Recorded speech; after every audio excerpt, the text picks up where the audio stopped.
Hey everybody, Ian Lobas here. Welcome back to the video blog. Today's topic is important because everybody experiences this. If you sell one home or a ton of homes, these are the 10 deal killers and how to solve them. Stay tuned.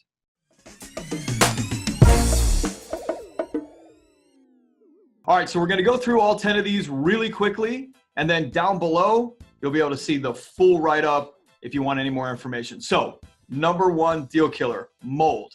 And again, I'm not going to go too far into this, but mold, you've got to find the source of the problem. Mold can be easy, and it also can be very scary for a buyer. So if you find the source of the mold and you realize that it might just be surface, it can be taken care of very easily and cost effectively. If mold is deep, you really got to dig into it, and it can open up a lot of expense and a huge can of worms. All right, number two, cigarette smoke. It is an absolute deal killer, and we've had clients who smoke. That's a deal killer for because they don't smoke in their house. So if you're smoking in your house and you're looking to sell, time to stop. If you want to rid your house of smoke, a couple little things you can do. One, an ozone machine or an air purifier. You can repaint or wash all the walls down and then have your HVAC system completely cleaned and all the ductwork cleaned as well.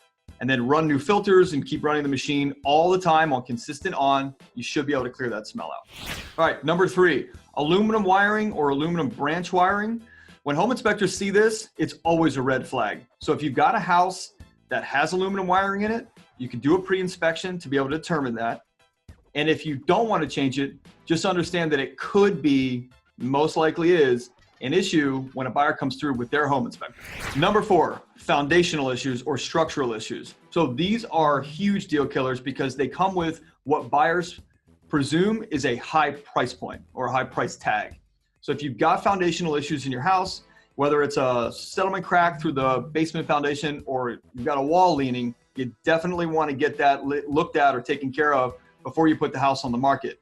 Obviously, if it's something you don't know about and it comes out in a home inspection, then it's something to be negotiated. However, it is a deal killer if the house is not standing properly.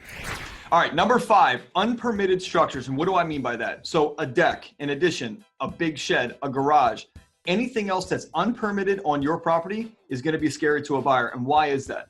Well, with a permitting process, you have most of the time, a government entity, city or a county where you live, actually stepping in and saying, these are the ways you do it right. And they're coming in to check it every time and all along the way. So if you got an addition on your house or a deck or something, they're issuing a permit based on how they say it should be done. That makes a buyer feel much better. So if you've got unpermitted structures on your property, just understand that that could be and most likely is a concern of a buyer after the inspection process. So number six, collapsing or failing septic systems. And I'm also going to put wells in there too, because both of those can come with a large price tag to fully replace. So if you have a failing well or a failing septic system and you know about it, you definitely need to disclose that and just understand that a buyer is going to want to probably have that fixed by you. Obviously, variables are infinite and a seller could say, no, and a buyer could take it on if they really want the house. But just know that if you have either one of those failing and they are a high ticket item, you're probably going to need to either fully repair it or fully replace it at some point for a buyer. All right, number seven is structures that are encroaching or are over your property line. So why is that a deal killer? Because when a buyer goes to get financing and when they're with a title company, they're going to do what's called a boundary survey. When the boundary survey, they're going to figure out the exact lines of your property. If you've got a structure, a shed, a deck, a garage, anything that's over the property line, they're going to need to know and want to know that everything on that property is on that property and not on someone else's. All right, number eight, little to no equity in the home can be a deal killer. And what do I mean by that? Most of the time, traditionally, the seller is responsible for paying a lot more of the fees because you have commissions in there than a buyer would. And if you're splitting your transfer taxes and your recordation, which is traditional in most states, you're still having to come to the table with a certain amount of money. Most of the time, more than a buyer, except for a buyer's down payment and their closing costs. But closing costs to closing costs, sellers are always going to be higher. Again, take down payment out of it for a buyer. If you don't have any equity in the property, that's where the closing costs usually come from. If you don't have equity, you are going to be bringing money to the table unless you can figure something else out. But most of the time, you're bringing money to the table if you don't have any equity or you have very little equity.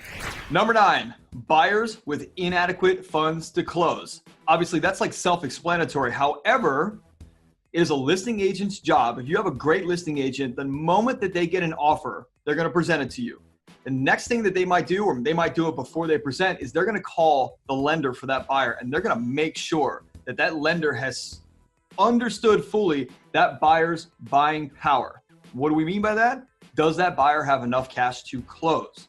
Now, there's always the seller assist with closing costs, and there's down payment assistant programs. However, buyers usually have to have a certain amount of money in their account to close, and then you can put some of those other programs on top.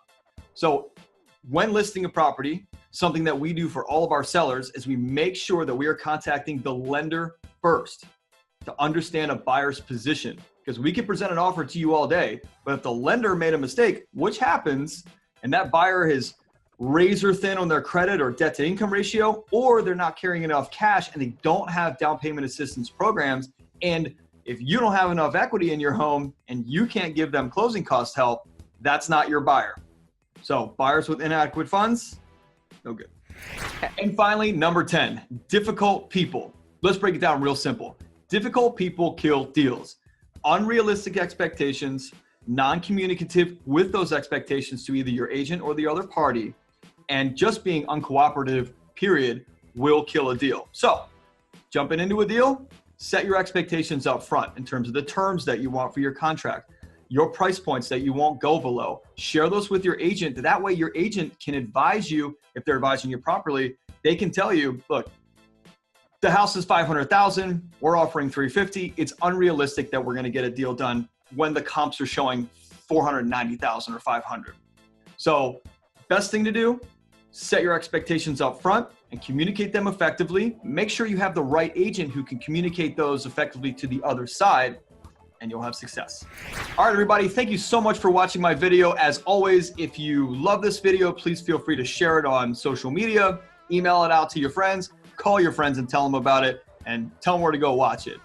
If you need my help, you can always reach me, email, text, and phone, and I'm always happy to come out and do a full free consultation of your home or a buyer consultation to figure out the steps and how you can buy really, really, really successfully.